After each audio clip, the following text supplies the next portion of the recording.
કપડાં જૂના થાય તો માણસ એને બદલે એ તો બરાબર, ચલો વાસણ કે ઘરવખરી કંઈ પણ જૂનું થાય તો એ પણ બદલે એ પણ બરાબર, પણ ભગવાનની મૂર્તિ અને ઘરના મંદિરો જે જૂના થાય તો માણસો એને પણ બદલે છે અને જૂની મૂર્તિઓ અને જૂના મંદિરો એની સ્થિતિ સામાન્ય કચરા જેવી થઈ જાય છે, જે ખરેખર શોભાસ્પદ પણ નથી અને જરા પણ પ્રશંસનીય નથી અને હિન્દુઓ માટે કલંકરૂપ છે, દાગરૂપ છે. હું વાત કરી રહ્યો છું હાલ વાત્રક નદીના પુલ નીચેથી કે જ્યાં કચરાની સ્થિતિમાં મૂર્તિઓ અને મંદિરો સડી રહ્યા છે. હિન્દુના વખાણ કરીએ તો એને ગમશે જ, પરંતુ જો થોડુંક કડક શબ્દોમાં કહીશું તો એને નહીં જ ગમે. પણ આઈ ડોન્ટ કેર કોને ગમે છે અને કોને નહીં ગમે એ જોયા વગર જેમાં સુધારાની જરૂર છે એના ઉપર ભાર અપાવવો જોઈએ, બસ મારો એ જ આગ્રહ છે. કલ્પના કરો કે આવી અનેક નદીઓના પુલ ઉપર કે કેનાલો ઉપર અસંખ્ય મૂર્તિઓ, આવા નાના મોટા મંદિરો, ધાર્મિક વસ્તુઓ તમે જોઈ હશે અને કચરાની માફક કચરાની સ્થિતિમાં પડી હશે. હિન્દુઓએ આ મુદ્દાને ખરેખર ગંભીરતાથી સમજવો જ જોઈએ. પરંતુ મારી ફરિયાદ છે આ મૂર્તિ અને મંદિરોને બનાવનારા લોકો સામે કે તમે શા માટે ઓછા પાવરવાળી મૂર્તિઓ અને મંદિરો બનાવો છો કે જેની બેટરીઓ જલ્દીથી પૂરી થઈ જાય છે. થોડાક પૈસા વધારે લો પણ એવા પાવર નાખો કે જે ખૂટે જ નહીં. આ દર વર્ષે નવી મૂર્તિઓ લેવી પડે એ બરાબર ના કહેવાય. અને આપણી હિન્દુ પ્રજા બિચારી એટલી ભોળી છે એને નવી મૂર્તિ બજારમાં આવે એટલે જૂની મૂર્તિને કાઢી જ નાખવાની. અને બિચારા હિન્દુઓના મનમાં એમ છે કે મૂર્તિઓ જૂની થાય એમ એનું દૈવત પણ ઘટતું જાય, પછી એ ભગવાન કામ ન કરે. બિચારા ભોળા હિન્દુઓ. નમસ્કાર, કલ્પવૃક્ષ યુટ્યુબ ચેનલ ઉપર એક અગત્યના ટોપિકને સમજવા માટે આપ સૌનું હાર્દિક સ્વાગત છે. ભક્તો, જૂની મૂર્તિઓ એ પણ આપણા પરિવારનો જ એક ભાગ છે. આપણા પરિવારના સદસ્ય કદાચ જો એમનો હાથ ખંડિત થઈ જાય કે કોઈ બી બીમારી આવે, ચલો અથવા તો એનો દેહાંત થઈ જાય, તો શું આપણે રસ્તા ઉપર એમ જ ફેંકી દઈએ છીએ? શું પુલ ઉપર મૂકી આવીએ છીએ? શું એમને કચરાની માફક રખડતું મૂકી દઈએ છીએ? નહીં.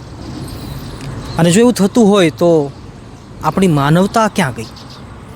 કહેવાનું તાત્પર્ય છે કે વર્ષોથી પરંપરાગત રીતે આપણા ઘરની અંદર મંદિરોમાં પૂજાતી મૂર્તિઓ, પછી એ માતાજીની મૂર્તિ હોય તો એ ભલે, કોઈ દેવી દેવતાની મૂર્તિ હોય તો એ ભલે, આપણા ઈષ્ટ આપણને પ્રિય એવા ભગવાનની મૂર્તિ હોય તો એ ભલે, કે આપણા ગુરુજનોની મૂર્તિ હોય તોય ભલે, પણ એ પણ આપણા પરિવારના સદસ્ય તરીકે આપણી સાથે રહ્યા છે, આપણી મનની ભાવનાઓને એમણે વાંચી છે, આપણા કામ કર્યા છે, આપણી શ્રદ્ધાઓનો સ્વીકાર કર્યો છે, આપણી પ્રાર્થનાઓને સાંભળી છે, આપણા મનની મનોકામનાઓને પૂરી કરી છે, આપણા સુખ અને દુઃખમાં જેઓ સાથે રહ્યા છે, તો અમસ્થા જ એમને રખડતા મૂકી દઈએ કે એમને કચરાની માફક ફેંકી દઈએ તો મને એમ લાગે છે કે ભક્તપણું તો બહુ દૂર છે, પણ માનવતામાં પણ આપણી ખોટ કહેવાય. કહેવાનો તાત્પર્ય બસ એટલો જ છે કે જૂની થયેલી મૂર્તિઓ કે ફોટાઓ કે ધાર્મિક કોઈ પણ વસ્તુઓ એ તમામને એમની યોગ્ય દિશામાં, યોગ્ય દશામાં એમની સ્થિતિ, ગતિ થવી જોઈએ, જે આજના દિવસે આપણે આ વિડીયોમાં સમજીશું. સૌને ભાવથી જય સ્વામિનારાયણ, જય શ્રી કૃષ્ણ, જય સિયારામ, હર હર મહાદેવ, જય માતાજી. મૂર્તિ જૂની થાય તો શું દૈવત ઘટી જાય છે? પણ જો શાસ્ત્રોક્ત વાત કરીશું તો સામાજિક ગતિવિધિઓ અને આધ્યાત્મિક ગતિવિધિઓ બિલકુલ ભિન્ન છે, વિરુદ્ધાર્થી છે. સમાજના લેવલે એવું હોય છે કે અમુક વર્ષ થયા એટલે મંદિર જૂનું થયું, કે મૂર્તિ જૂની થઈ, કે માળા જૂની થઈ, કે ગુરુમંત્ર જૂનો થયો, એટલે બાજુવાળાએ બધું બદલ્યું છે તો આપણે પણ હવે બદલી નાખીએ. એમાં એવું છે ને કે સમાજમાં રહેવું છે ને એટલે બધાને હારવાર રહેવું પડે ને. આસપાસવાળા બધા કેવું વિચારશે? ઓફો, ગઈ ભેંસ પાણીને. એટલે આ ધાર્મિક બાબતોમાં દેખાદેખી ના ચાલે. આ થોડું કંઈ એવું છે કે આપણી આસપાસમાં રહેનારા બધા શનિ રવિમાં બહાર જમવા જાય છે, ફરવા જાય છે, એટલે આપણે જવું જ જોઈએ, નહીંતર આપણે કેવા લાગીશું? લોકો આપણા વિશે શું વિચારશે? શું આ એવી કંઈ વાત છે? ના. અરે ભલા માણસો, શાસ્ત્ર તો એમ કહે છે કે મૂર્તિ, માળા, મંત્ર અને મંદિર જેટલું જૂનું થાય એટલું એનું દૈવત વધે છે. અરે સામર્થ્યનું વધે છે, એની શક્તિ અને પ્રતાપ પણ વધે છે. બહુ વાતનો વિસ્તાર નહીં કરું. ટૂંકમાં જો મૂળ વાતને સમજીએ તો અનેક ભક્તોના મનમાં અનેક પ્રશ્નો થતા હોય છે કે મૂર્તિમાળા કે એ જેવી ધાર્મિક પૂજાની વસ્તુઓ જો જૂની થાય કે ખંડિત થઈ જાય તો આપણે શું કરવું જોઈએ? પ્રશ્ન નંબર 1, શું ખંડિત હોવા પછી પણ મૂર્તિ પૂજવી જોઈએ કે ન પૂજવી જોઈએ? પ્રશ્ન નંબર 2, મંદિર જર્જરિત થયું હોય છતાં પણ એનું એ જ રાખવું જોઈએ કે બદલાવવું જોઈએ? પ્રશ્ન નંબર 3, શાસ્ત્રોના અક્ષરો ન વંચાતા હોય છતાં પણ એના એ જ રાખવા અને વાંચવા જોઈએ કે પછી શાસ્ત્રોને નવા વસાવવા જોઈએ કે નવા લાવવા જોઈએ? પ્રશ્ન નંબર 4, જે માળા બહુ જૂની થઈ ગઈ છે અને મણકાઓ પણ તૂટવા માંડ્યા છે અને 108 મણકાઓ પૂરા રહ્યા નથી છતાં પણ એની એ જ માળા રાખવી જોઈએ કે પછી નવી માળા લાવવી જોઈએ? અને પ્રશ્ન નંબર 5, અમુક મંત્ર આપણા પરિવારમાં ઘણા વર્ષોથી જાપ થઈ રહ્યા છે અને હવે મંત્ર આપણે બદલાવવો છે, તો શું બદલી શકીએ કે નહીં? આ પ્રશ્નો છે. ચાલો એક પછી એક તમામ પ્રશ્નોને ટૂંકમાં છતાં પણ સારી રીતે સમજીએ. જવાબ નંબર 1, વર્ષોથી નહીં પેઢીઓથી ભલે કદાચ મૂર્તિ પૂજાતી હોય, પરંતુ જો મૂર્તિ ખંડિત થઈ ગઈ હોય, ફોટોગ્રાફ એ જર્જરિત એટલે કે ભૂસાઈ જવા માંડ્યો હોય અથવા જે તે દેવ કે દેવીના દર્શન બરાબર ન થતા હોય તો એ મૂર્તિ કદાચ ગમે તેટલી પ્રિય હોય તો પણ એની પૂજા ન થઈ શકે. હા, કેવળ દર્શન માટે તમે એને રાખી શકો છો, એની પૂજા કે આરતી કે એને થાળ ન ધરાવી શકાય. આવો શાસ્ત્રોક્ત નિયમ પણ છે અને મેં ખુદે વિદ્વાન અને જ્ઞાની બ્રાહ્મણોને પૂછ્યું તો એમણે પણ આ જ ઉત્તર આપ્યો છે. એટલે જૂની મૂર્તિ હોય તો બહુ સારી વાત છે, પરંતુ ખંડિત થાય તો એનું વિસર્જન કરી દેવું જોઈએ. હવે જો પહેલાં જ કહી દઉં છું કે મૂર્તિ, માળા, મંદિર કે પૂજાની કોઈ પણ વસ્તુ એને ફક્ત 3 પ્રકારે જ વિસર્જન થાય.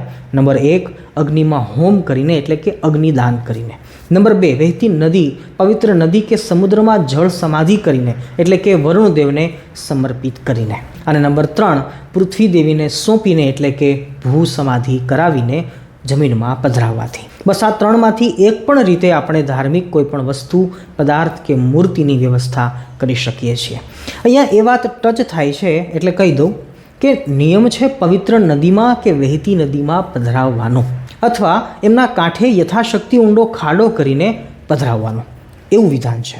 પરંતુ આવી રીતે નદીના પુલ ઉપર રખડતા મૂકી દઈ અનેક લોકોના પગ નીચે આવે, એવી રીતે પવનથી ઉડી ક્યારેક કોઈ વાહન નીચે આવે અથવા કચરાની માફક ઢગલામાં પડ્યા રહે અને સડ્યા કરે, એવું કોઈ વિધાન શાસ્ત્રમાં કહ્યું નથી. આ સદંતર મર્યાદા ઉલ્લંઘન છે અને દેવ કે દેવીનું ચોખ્ખું અપમાન જ છે. અને સાચું કહીએ તો હિન્દુ ધર્મનું જ આ અપમાન થઈ રહ્યું છે, જાણતા અથવા અજાણતા. મારા હાથમાં જો પાપ કે પુણ્યનું ખાતું હોત ને તો આવું કરનારને હું પાપના જ ભાગીદાર બનાવત. આ વાત 100% શ્યોર છે. ખેર, મૂળ વાત ઉપર આવીએ તો પ્રશ્ન નંબર 2 એનો જવાબ છે મંદિર જૂનું થાય તો જરૂર બદલી શકાય છે.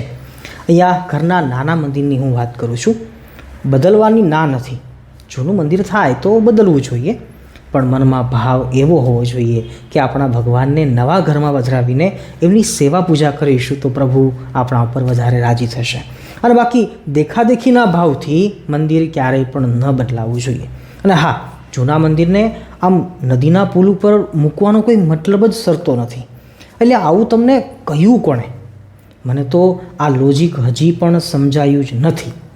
તમને જો સમજાય તો કોમેન્ટમાં અવશ્ય કહેજો. જો ભક્તો, લાકડાનું મંદિર છે એને જો અગ્નિને સમર્પિત કરવામાં આવે તો પ્રદૂષણ પણ ન થાય અને જ્યાં ત્યાં રખડશે પણ નહીં. અને રાખ થયા પછી જો નદીમાં પધરાવી દઈએ તો પણ સૌથી સરસ વાત છે. અને એવું ન કરવું હોય તો ખાડો ખોદી અને સમાધિ આપી દઈએ તો પણ જલ્દીથી ધૂળ ભેળું ધૂળ થઈ જશે અને મર્યાદા ઉલ્લંઘન નહીં થાય, જે પણ સૌથી શ્રેષ્ઠ ઉપાય છે. અને આમ કરશો તો પાપ નહીં લાગે, અને જો લાગે તો એ પાપ મારા ઉપર. નંબર 3, જૂના શાસ્ત્રો કે જેમાં શબ્દો વંચાતા નથી, અક્ષરો દેખાતા જ નથી, તો આવા શાસ્ત્રોને પણ સારા એવા કપડામાં વીંટી ચાંદલો કરી અને પવિત્ર નદીના કાંઠે જઈ એને નદીનું પાણી છાંટી ભગવાનનું નામ લઈ અને એને જમીનમાં પધરાવી દેવા જોઈએ. અને અથવા તો નદીના કાંઠે જ અગ્નિ પ્રગટાવી જૂના શાસ્ત્રોને અગ્નિમાં હોમી અને છેલ્લે એની રાખને વહેતી નદીમાં પધરાવી દેવી જોઈએ. મારું માનજો, આમ કરવાથી પણ કોઈ પણ પ્રકારનું પાપ નથી લાગતું, અને જો લાગે તો એ પાપ પણ મારા માથે. નંબર 4, જૂની માળા બહુ જ સારી કહેવાય. મારું માનો તો જૂની માળા ક્યારેય પણ ન કાઢવી જોઈએ, કારણ કે મારી પૂજામાં પણ હું ત્યાગાશ્રમમાં આવ્યો ત્યારથી, એટલે કે 16 વર્ષ પહેલાંથી મને અમારા મોટા ગુરુભાઈ પૂજ્ય પૂર્ણ સ્વરૂપ સ્વામીએ એ માળા આપી હતી. અને એ માળા કાષ્ટની માળા આજે પણ મેં મારી પૂજામાં રાખી છે અને દરરોજ સવારે પ્રાતઃ પૂજામાં એ માળા હું કરું છું.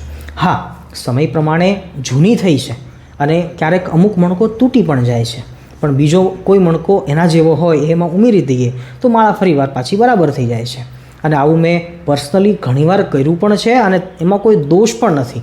અને તમારે પણ આવું કરવું જોઈએ એમ જ હું તમને પણ સલાહ આપીશ. એટલે માળા બદલાવી જોઈએ નહીં. હવે અહીંયા એ વાતની ચોખવટ કરી દઈએ કે માળા કેટલી લાંબી છે, કેટલી રૂપાળી છે, તુલસી સિવાય બીજા કયા સુગંધીમાન કાષ્ટની બનેલી છે, કેટલી ચમકદાર છે, કેટલી મોંઘી છે, એ વાતનો કંઈ જ ફરક પડતો નથી.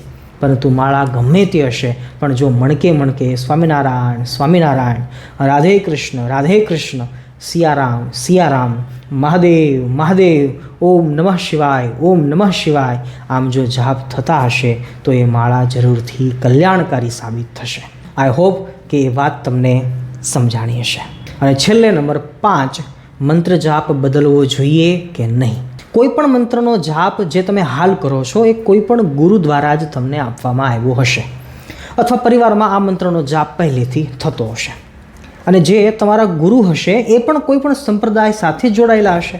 કહેવાનો તાત્પર્ય છે કે આપણા સનાતન ધર્મમાં મંત્ર જાપ બદલવો કે નહીં એનો હક આપણા ગુરુને ફાળે જાય છે. જો એ કહે તો જરૂરથી તમે મંત્ર જાપ બદલી શકો છો, પણ મને પર્સનલી એમ લાગે છે કે મંત્ર બધા જ મહાન હોય છે. કોઈ પણ એક મંત્રને જો વળગી જઈએ, જો લાંબા સમય સુધી એનું સ્મરણ, શરણ અને ચિંતવન કરવામાં આવે તો નક્કી વાત છે કે મંત્રથી નિર્ભયતા અને મનની સાત્વિકતાની પ્રાપ્તિ થશે જ, એ વાત નિસંદેહ છે. ઉલટ નામ જગત જપ જાની, વાલ્મીકી ભય ભાઈ બ્રહ્મ સમાની, રામાયણનું આ વચન યાદ રાખવું જોઈએ. તો છેલ્લે વાત એ સિદ્ધ થઈ કે મંત્ર જાપ બદલવો ના જોઈએ, પરંતુ પોતાના ગુરુ ઉપર ભરોસો રાખી અને એ જે પણ મંત્રનો જાપ કરવાનું સૂચન કરે એના ઉપર શ્રદ્ધા રાખી, વિશ્વાસ રાખી અને જે તે મંત્ર સાથે વળગી રહીએ, એનો જાપ કરીએ, એની ભક્તિ કરીએ તો એ વધારે યોગ્ય વાત છે. અને હા, છેલ્લો વિચાર જે મેં રજૂ કર્યો એ કેવળ ને કેવળ મારી વિચારધારા છે. આ વાત કોઈ શાસ્ત્ર સાથે મેળ નહીં કરશો, કારણ કે દરેક શાસ્ત્રોમાં અલગ અલગ મંત્રોના પ્રતિપાદન અને મહિમાનું કવન થયું હોય છે. તો બસ, જૂની મૂર્તિ, માળા, મંદિર કે પૂજાની કોઈ પણ સામગ્રીઓને નદી કાંઠે મૂકવાથી કશું જ પુણ્ય થતું નથી, પરંતુ ઉલટાનું પાપ લાગે છે. કારણ કે મર્યાદા ભંગ થાય તો પાપ લાગે જ, એ વાત આપણે વિસ્તારથી સમજ્યા છીએ. એના કરતાં એવું કરજો કે નદીના કાંઠે જઈને ખાડો કરો અને એમાં પધરાવી દઈ દિલથી, હૃદયથી માફી માંગી, ખૂબ ભાવભર્યા હૃદય સાથે જો એ ધાર્મિક વસ્તુઓને વિદાય આપીશું તો આપણે નિર્દોષ સાબિત થઈશું અને આપણી એ ભક્તિ કહેવાશે. અને એનું કંઈ પણ પાપ નહીં લાગે એ વાત ચોક્કસ છે. બસ આજે એટલી જ વાત કહી અને અત્ર એવ વિરમામી નમામી યામી ચ. સૌને ભાવથી જય સ્વામિનારાયણ, રાધે રાધે, જય શ્રી રામ, જય માતાજી.